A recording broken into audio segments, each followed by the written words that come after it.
चलिए उत्तराखंड बुलेटिन की शुरुआत करते हैं। देहरादून में सीएम पुष्कर सिंह धामी की अध्यक्षता में हुई कैबिनेट बैठक में कुल 19 प्रस्तावों को मंजूरी दी गई। इनमें ऊर्जा, वित्त, पीडब्ल्यूडी, कृषि, उच्च और माध्यमिक शिक्षा, नियोजन और तकनीकी शिक्षा विभाग से जुड़े कई महत्वपूर्ण फैसले शामिल हैं। नियोजन विभाग के प्रस्ताव पर सरकार ने जन विश्वास एक्ट को मंजूरी दी है। अब ऐसे कई मामलों में जहां पहले जेल की सजा का प्रावधान था, उसे हटाकर केवल जुर्माने के प्रावधान किए गए। इससे कारोबारियों और आम लोगों को राहत मिलेगी। रिवर्स पलायन बढ़ाने के लिए कैबिनेट ने बड़ा फैसला लिया है और अब कृषि भूमि में रिजॉर्ट बनाने के लिए लैंड यूज बदलने की जरूरत नहीं होगी। साथ ही पर्वतीय और मैदानी क्षेत्रों में भूमि की न्यूनतम सीमा भी घटा दी गई है। मुख्यमंत्री युवा भविष्य निर्माण योजना को मंजूरी भी मिल गई है। इसके तहत प्रतियोगी परीक्षाओं की तैयारी करने वाले राज्य के संस्थानों में पढ़ने वाले छात्रों को फ्री कोचिंग उपलब्ध कराई जाएगी। पूरा सिलेबस डाउनलोड करने की सुविधा भी दी जाएगी। कैबिनेट में फैसला लिया गया है कि अब ग्रामीण भूमि लेकर नए शहर बसाए जाएंगे और बदले में जमीन मालिक को डेवलप जमीन दी जाएगी। साथ ही 15 साल से पुरानी गाड़ियों को स्क्रैप कराने पर रोड टैक्स में 50% की छूट देने का भी फैसला लिया गया है।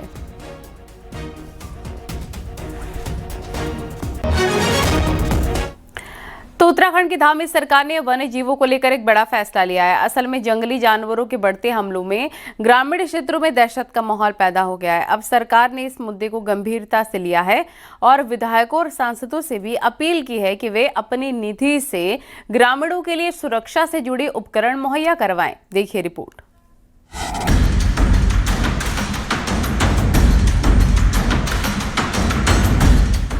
राज्य में जंगली जानवरों के हमले लगातार बढ़ रहे हैं। खासकर रिहायशी इलाकों में भालुओं और गुलदारों की बढ़ती घुसपैठ से ग्रामीण परेशान हैं। इसी को देखते हुए सरकार अब विधायकों और सांसदों से कह रही है कि वे अपनी अपनी निधि से ग्रामीणों को सोलर लाइट, बुश कटर और अन्य उपकरण उपलब्ध कराएं, ताकि वन्य जीवों की गतिविधियों पर नजर रखी जा सके और समय रहते खतरे का पता चल सके। वन मंत्री सुबोध उनियाल का कहना है कि विभाग अपने स्तर पर डिटेल कार्य योजना तैयार कर रहा है। 20 संवेदनशील फॉरेस्ट डिवीजन चिन्हित किए गए हैं, जहां सोलर लाइट और बुश कटर भेजे जा रहे हैं। इसके साथ ही भालुओं के बदलते व्यवहार का अध्ययन कराने के भी निर्देश दे दिए गए हैं, ताकि हमलों को रोकने के लिए वैज्ञानिक तरीके अपनाए जा सकें।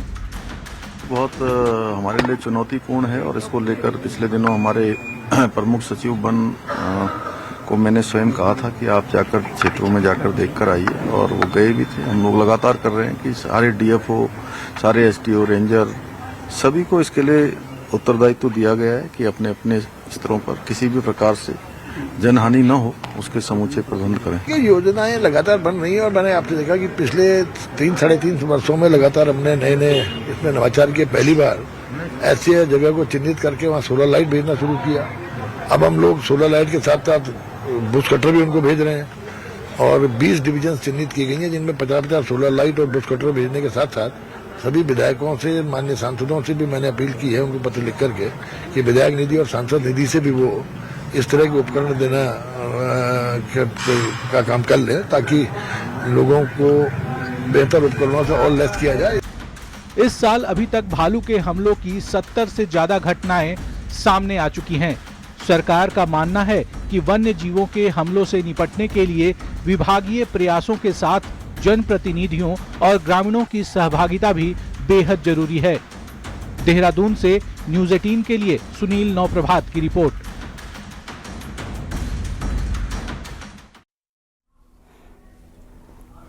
हल्द्वानी के बनभूलपुरा केस में सुप्रीम कोर्ट में आज सुनवाई टल गई है।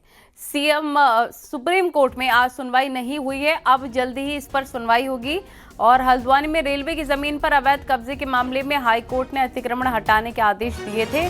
सरकार इस पर कार्रवाई करने जा रही थी। इसके बाद मामला सुप्रीम कोर्ट पहुंचा। अब सुप्रीम कोर्ट के फैसले पर नजर है। उत्तराखंड सरकार की तरफ से और रेलवे की तरफ से इसमें अपना पक्ष रखा जा चुका है। जनवरी 2023 से इस मामले पर सुनवाई चल रही है।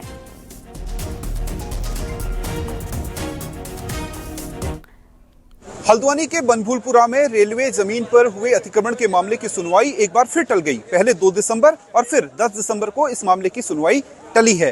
अब अगली तारीख 16 दिसंबर टेंटेटिव है। जो सुप्रीम कोर्ट की वेबसाइट पर दिख रही है।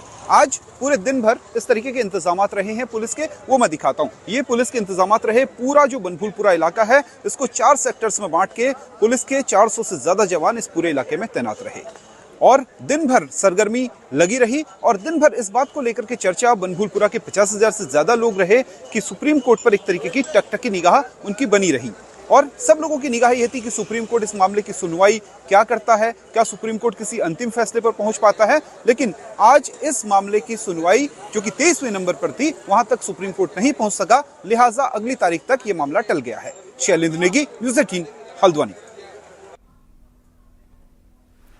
बनभूलपुरा मामले पर सीएम पुष्कर सिंह धामी ने कहा कि सरकार की ओर से कोर्ट में जो पक्ष रखा जाना था वो रख दिया गया है। अब कोर्ट जो भी फैसला देगी वो सभी लोगों को मान्य होगा। सीएम धामी ने कहा कोर्ट के फैसले की दिशा में सरकार आगे बढ़ेगी। देखिए, बनभूलपुरा में जो हमारी तरफ से, सरकार की तरफ से, प्रशासन की तरफ से जो भी कोर्ट में अपना पक्ष रखा जाना चाहिए था वो हमने पक्ष रख लिया है। माननीय न्यायालय जो भी निर्णय देगा तो हम सबको मान्य होगा। हम तैयार हैं पूरी तरह से कि माननीय न्यायालय का निर्णय आए और उस पर सभी लोगों को एक दिशा में काम करना चाहिए। नैनीताल जिला पंचायत चुनावों को लेकर हाईकोर्ट ने अपनी सुनवाई पूरी कर ली है। कोर्ट इस पर जल्दी फैसला ले सकता है। बुधवार को तथाकथित रूप से किडनैप हुए 5 जिला पंचायत सदस्यों को कोर्ट में सीआईडी ने पेश किया। कोर्ट ने कई सवाल पूछे लेकिन कोर्ट उनके जवाबों से संतुष्ट नहीं हुआ। कोर्ट ने जांच अधिकारी की जांच पर भी सवाल उठाए। कहा कि इस सीट पर आप डिजर्व नहीं करते हैं, आप अपने ही रिपोर्ट देख लें, क्या आपने किया है। कोर्ट ने सुनवाई के दौरान कहा कि कोर्ट में झूठ बोला जा रहा है और कोर्ट को गुमराह किया जा रहा है, इस पर कानूनी कार्रवाई की जा सकती है। कोर्ट ने कहा कि हम सीआईडी की जांच से संतुष्ट नहीं हैं। ने अपना ये व्यू दिया कोर्ट में कि भाई हम आपकी जो जितनी इन्वेस्टिगेशन हो रही है और इन जो विक्टिम जो एब्डक्टर थे इनके बयानों के मुताबिक ऐसा लगता है कि ये जो इन्वेस्टिगेशन है ये सही नहीं है। कहीं ना कहीं कोशिश हो रही कि कोर्ट को मिसलीड कर रहे हैं, तो इसलिए कोर्ट ने अपना उसमें मत भी जाहिर किया। और उत्तराखंड कांग्रेस के अंदर एक बार फिर से गुटबाजी के संकेत नजर आ रहे हैं। मंगलवार को दिल्ली में हुई उत्तराखंड कांग्रेस के बड़े नेताओं की बैठक में हरीश रावत और प्रीतम सिंह नहीं पहुंचे। इसके बाद उत्तराखंड कांग्रेस में फिर गुटबाजी की खबरें सामने आने लग गई। बता दें कि दिल्ली में उत्तराखंड कांग्रेस के बड़े नेताओं की पार्टी हाईकमान के साथ बैठक हुई। इसमें गणेश गोदियाल, हरक सिंह, यशपाल आर्या, करण महाराज शामिल हुए, लेकिन हरीश रावत और प्रीतम सिंह गायब रहे।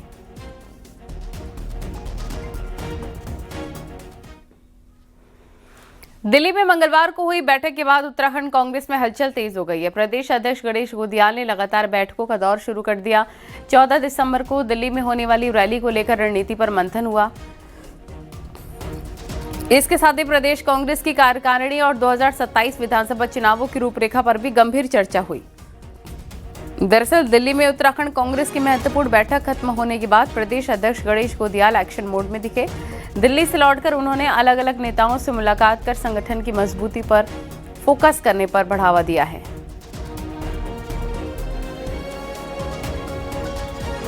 कांग्रेस की विभिन्न समितियों के बारे में भी कल बैठक हुई और जो भी फीडबैक है हमारे सभी नेता गणों के द्वारा वो प्रदेश प्रभारी और प्रदेश सह प्रभारियों को दिया गया और उस पर काम चल रहा है। जहाँ तक 14 तारीख की बात है, 14 तारीख के लिए पर्वतीय जिलों से लेकर और ख़ास करके मैदानी जिलों पर ज़्यादा जोर है कि जो कि नज़दीक पड़ते हैं दिल्ली के, उन जगहों से ज़्यादा संख्या में लोग वहाँ पहुँच सके, ऐसी तैयारियाँ चालू हैं। देहरादून के खलांगा क्षेत्र से एक सीसीटीवी फुटेज सामने आया। इसमें एक संकरी सड़क पर तेज रफ्तार से आ रही कार ने एक बाइक सवार को टक्कर मार दी। रोड काफी संकरी है, मोड़ होने के बावजूद कार की रफ्तार काफी तेज थी। इसकी वजह से बाइक सवार घायल हो गया। हालांकि इस मामले में अभी तक कोई रिपोर्ट दर्ज नहीं हुई है। वीडियो से एक बात और समझ में आती है कि पहाड़ की संकरी सड़कों पर गाड़ियों का अपनी साइड में और मोड़ पर धीरे चलना बहुत जरूरी होता है।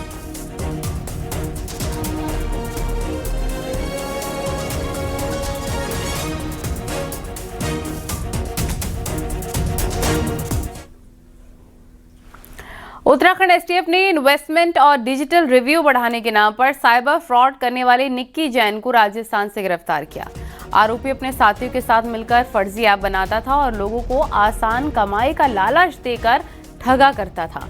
देहरादून के एक पीड़ित की शिकायत के बाद एसटीएफ ने गिरोह की तलाशी शुरू की और लंबे वक्त के बाद एक बड़ा खुलासा करते हुए इस शातिर को दबोच लिया, जबकि अभी भी 5 साथी पुलिस की गिरफ्त से बाहर हैं। एसटीएफ ने दावा किया बाकी आरोपियों को भी जल्दी ही गिरफ्तार कर लिया जाएगा। इसने 77 लाख रुपए का साइबर फ्रॉड किया है। बेसिकली एक कंपनी का अधिकारी बनके एक क्लाइंट को इन्होंने बरगलाया और रिव्यूज़ के नाम पे कि रिव्यूज़ हमें एक्स्ट्रा मिले और ये सारी चीज़ें मिले, उस पे इन्होंने उनसे धीरे करके 77 लाख रुपए निकलवाए।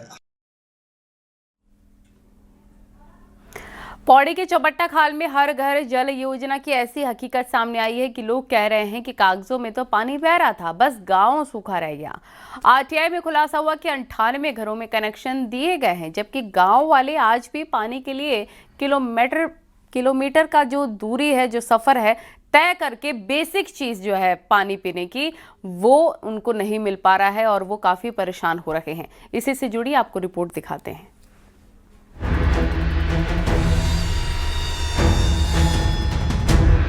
हर घर जल योजना ऐसे परवान चढ़ी कि कागजों से बाहर ही नहीं निकली। ड्राफ्ट फाइल में तैयार हुआ, पाइपलाइन कागजों में बिछी और योजना कागजों में ही पूरी भी हो गई। और खुलासा भी आरटीआई के कागज के सामने आया कि चौबट्टा खाल ब्लॉक के नाई गांव में 98 घरों में पानी के कनेक्शन साल 2020 यानी कि 5 साल पहले ही हो गए, लेकिन गांव की जमीन पर न पाइपलाइन दिखती है न पानी की एक बूंद। यानी सरकारी फाइलों में हर घर जल और गांव में हर घर छल। वहीं कुछ ग्रामीणों को खाली पाइप थमा दिए गए, पर कनेक्शन कहां है कोई नहीं जानता। जनता आज भी रोज कई किलोमीटर दूर प्राकृतिक स्रोत तक ढोकर पानी ला रही है, जबकि सरकारी रिकॉर्ड दिखाता है कि पूरा गांव जलमय है। पटवारी जी ने रिपोर्ट दिया है कि काम तो है ही नहीं, क्योंकि ग्राउंड पे जब फोटो खींची गई तो नल खाली पड़े हुए हैं, उनमें कुछ भी नहीं है। इवन ये है कि कुछ नल तो ऐसे हैं कि उसमें पन्नी डाल लगे मुंह में, कि एक ज्वाइंट है कि मतलब यहाँ से 5 मीटर तक नल है, उसके आगे उसका कनेक्शन ही उजड़ा हुआ है। किसी का कोई टैंक से कोई कनेक्शन नहीं है। लोग गर्मियों में सिर में आज भी बर्तन में पानी मतलब लेके आते हैं गांव में। ये पहला गांव नहीं है जहां इस तरह के फर्जीवाड़ा देखने को मिल रहे हैं। इससे पहले भी कई जिलों में फर्जीवाड़े की सूचनाएं मिल रही हैं। अधिकारी का कहना है कि ये योजना से जुड़े कुछ दस्तावेजों की जांच के आदेश दे दिए गए हैं और अगर फर्जीवाड़ा मिला तो जिम्मेदारों पर सख्त कार्रवाई की जाएगी। वहीं कई जगहों पर बजट की कमी भी बता रहे हैं, जिससे काम अधूरा ही रुका है। 2 चरण में काम हुआ है। एक चरण में क्या किया है कि जो डिस्ट्रीब्यूशन नेटवर्क था उससे हमने गांव के घर घर जोड़ दिए थे। दूसरे चरण में बड़ा काम हुआ जिससे हमें सोर्स संवर्धन करना था, ऑगमेंटेशन करना था, रेट्रोफिट करना था, कुछ नए स्रोत भी जोड़ने थे, नई पाइपलाइन बिछाने थे। तो जो बड़ा काम था वो बाद में हुआ है, तो वो काम भी 90% पूरा है। हर घर जल योजना का वादा था नल से जल हर घर तक, लेकिन नाई गांव में हुआ उल्टा, फाइल से जल बस फाइल तक। योजना कागजों में बहती रही और गांव वालों की प्यास जस की तस। पानी के खेल की इस धरातली सच्चाई ने एक बार फिर दिखा दिया कि कागजों में बने पाइपलाइन गांव तक पहुंचते पहुंचते अक्सर गायब हो जाते हैं। लेकिन देखना दिलचस्प होगा कि जांच का पानी किसकी तरफ बहेगा। सतेंद्र बर्तवाल, न्यूज़ 18, देहरादून।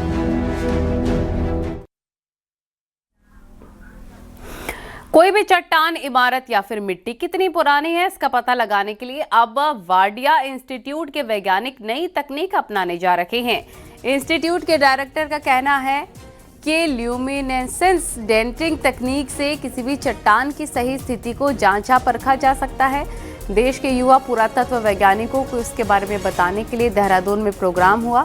इसमें डेटा कलेक्शन, क्लीनिंग और एनालिसिस युवा वैज्ञानिकों को समझाया गया।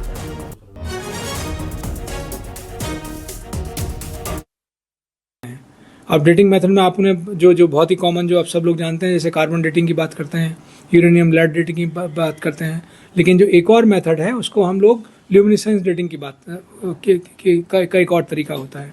तो ये जो वर्कशॉप है ये ल्यूमिनेसेंस डेटिंग पे चर्चा के बारे में, उसको कैसे किया जाता है, लोगों को सिखाना, लोगों को फील्ड में ले आके बताना।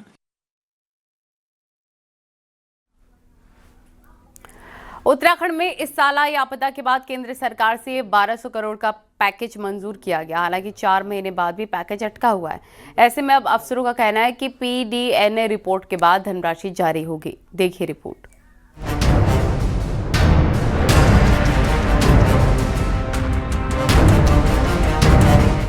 उत्तराखंड में आपदा के बाद पहली बार राज्य सरकार ने पोस्ट डिजास्टर नीड असेसमेंट यानी पीडीएनए करवाया।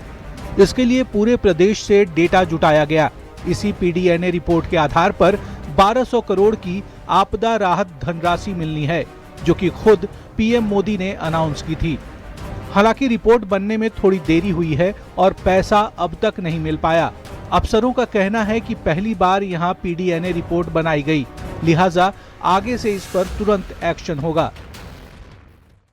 काफी बड़ी रिपोर्ट है, एक्सपर्ट्स के द्वारा अपने इनपुट दिए जा रहे हैं और उसके बाद कंपाइल करना है उसको, तो वो काम चल रहा है। वो थोड़ा सा उसमें 10 से 15 दिन समय लगने की संभावना है। रिपोर्ट अच्छी बनी है, पूरे राज्य को कवर किया है और ये पहली बार हुआ है कि पीडीएनए किसी राज्य ने पूरे राज्य के लिए किया है।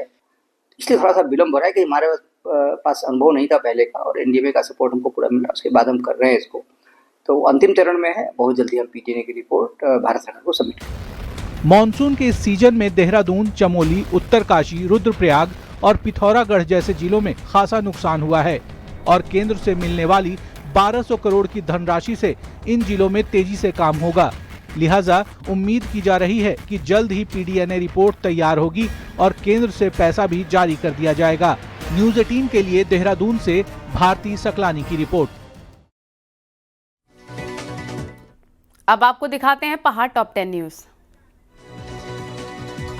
अल्मोड़ा में बार एसोसिएशन चुनाव में अध्यक्ष और उपाध्यक्ष के लिए मैदान में 2-2 प्रत्याशी हैं। चुनाव में 305 मतदाता अपने मतों का प्रयोग करेंगे। हरिद्वार पुलिस ने चंडी घाट के पास एक नशा तस्कर को गिरफ्तार किया। इसके पास से 40 ग्राम स्मैक बरामद हुई। आरोपी को जेल भेज दिया गया है। बागेश्वर जिला मुख्यालय के पास जौलकांडे के जंगलों में सर्दियों में आग लग गई है। दूर से धुएं का गुबार साफ तौर पर देखा जा सकता है। कोटद्वार के सबसे व्यस्त गोखले मार्ग को अतिक्रमण मुक्त करने की कवायद तेज हो गई है। नगर निगम ने गोखले मार्ग को लेकर एक बड़ा कदम उठाने का फैसला किया है। नैनीताल के दीना लॉन्ज अग्निकांड की जांच डीएम ने एसटीएम और फायर ब्रिगेड कामिंदर में हुए अग्निकांड की जांच डीएम नैनीताल को सौंप दी है। साथ ही 7 दिन में रिपोर्ट पेश करने के आदेश दिए। रुद्रप्रयाग के कोटगी गांव के अभिषेक नेगी ने आईएमए की मेरिट में 6ठी रैंक हासिल की। अभिषेक की इस उपलब्धि पर पूरे गांव में जश्न का माहौल है। उत्तरकाशी के राजकीय आईटीआई बड़कोट में अप्रेंटिसशिप मेले का आयोजन हुआ है। इसमें कई कंपनियों के प्रतिनिधियों ने युवाओं से संवाद कर कार्यक्रम की जानकारी दी। कॉर्बेट टाइगर रिजर्व एक बार फिर से जलीय जीवों की गणना की तैयारी कर रहा है और इस बार यह गणना अगले साल फरवरी में प्रस्तावित की गई है।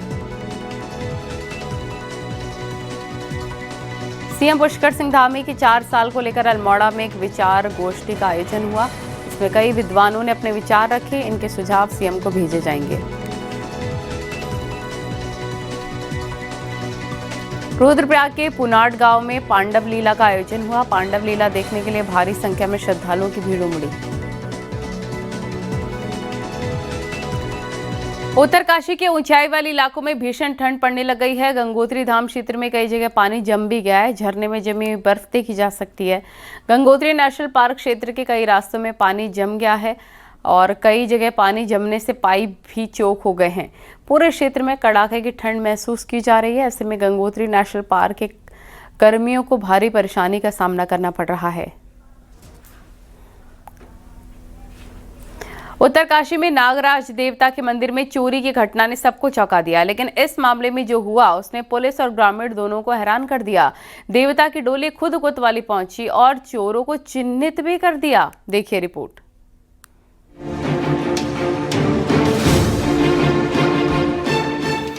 उत्तरकाशी के चीनाखोले गांव में सेम नागराज देवता के मंदिर में चोरी की घटना सामने आई। शादी समारोह के दौरान बाहर से आए कुछ लोगों ने मंदिर का दरवाजा तोड़कर चोरी को अंजाम दिया। पुजारी को मंदिर से दान पात्र और देवता की मूर्ति गायब मिली। सूचना पर पुलिस ने 2 संदिग्धों को हिरासत में लिया, लेकिन उनके पास चोरी का सामान नहीं मिला। दिन दहाड़े ये चोरी हुई देवता की। देवता क्या कह रहे हैं आप? इस पे हमारा कहना ये है, हमारा डीएम साहब से अनुरोध है कि फेरी वाले गांव में जाना बिल्कुल सख्त बंद हो। मामले में ट्विस्ट तब आया जब ग्रामीणों ने नागराज देवता की डोली से ही चोरों के बारे में पूछा, जिसके बाद देवता ने मंदिर से कुछ किलोमीटर दूर बताई जगह पर मूर्ति और दान पात्र बरामद हुआ। इसके बाद देवता की डोली कोतवाली पहुंची और बताया कि चोरी में 5 लोग शामिल थे। ताला तोड़ने वाले को भी देवता ने चिन्हित किया। यही नहीं, देवता के डर से चोरों ने चुपचाप सामान भी वापस रख दिया। देवता ने बोला, देवता ने चोर पकड़ लिया है, देवता ने वही बता दिया था। ये जो सारी कार्रवाई वो देवता के कहने के अनुसार हुआ। देवता ने चोरों को पकड़ा है, वो थाने में बंद है और आप देवता बोल रहे कि इनको 11,000 छोड़ दो। देवता की डोली ने जुर्माना लगाकर इन्हें छोड़ने का आदेश दिया, लेकिन ग्रामीणों ने पुलिस से नियम के अनुसार कार्रवाई की मांग की। इस अनोखी घटना ने नागराज देवता को पूरे जनपद में चर्चा का केंद्र बना दिया है। उत्तरकाशी से बलबीर के साथ ब्यूरो रिपोर्ट, न्यूज़ 18।